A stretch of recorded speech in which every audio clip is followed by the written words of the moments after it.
Hi there, it's Michael. I'm just doing a bit of Ahrefs keyword research with the Keywords Explorer tool, and I just thought I'd share. So, example of a roofer. So we're into Keywords Explorer.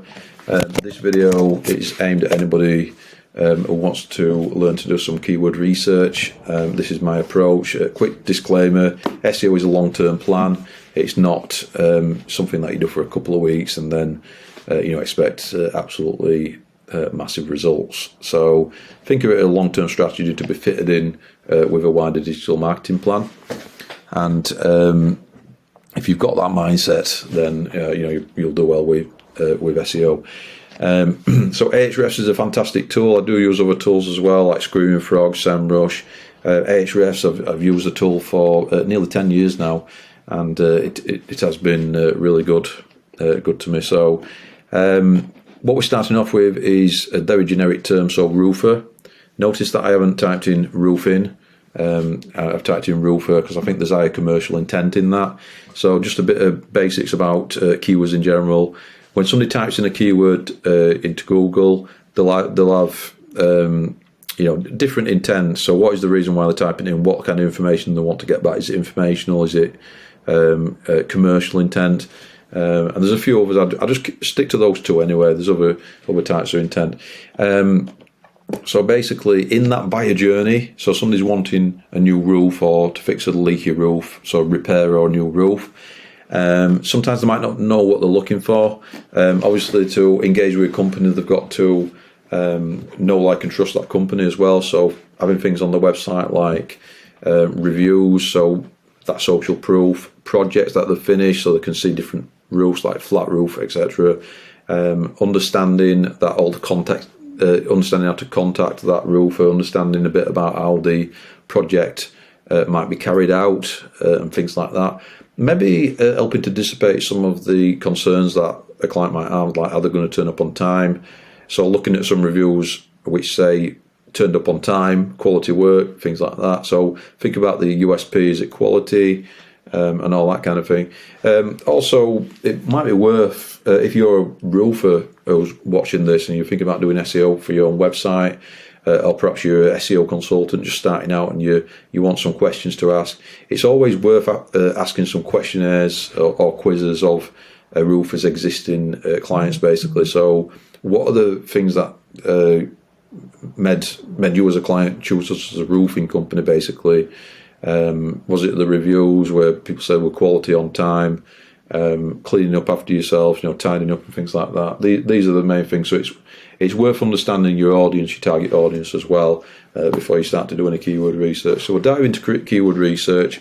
Two main things that I'm concerned about.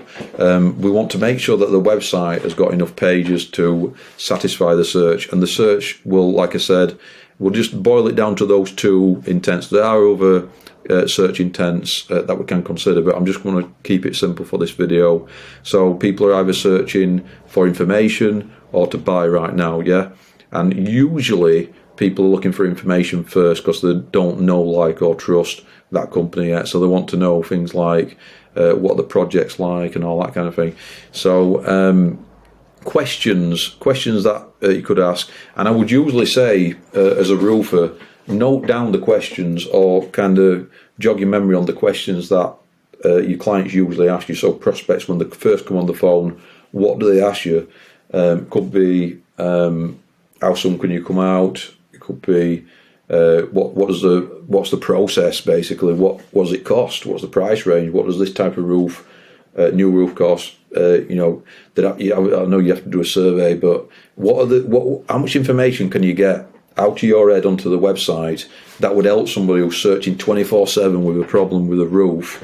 What could you get out of your head, so when they actually phone you up, they've already got that information from your website, so they're further on with that buying journey. And that's what we use questions for. But we also combine that with a roofer's industry knowledge as well, because they're in the business, basically.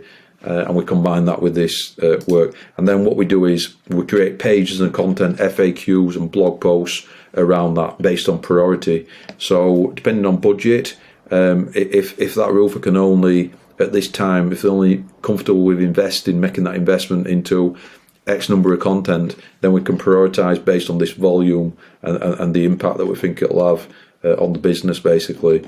The other thing is it's about looking at the content and making sure that these high commercial intent terms have got volume. Obviously, we're looking at sometimes a local business, sometimes we might be looking at a national business who can travel throughout the UK and has different locations and things like that. So you've got to take that into account as well.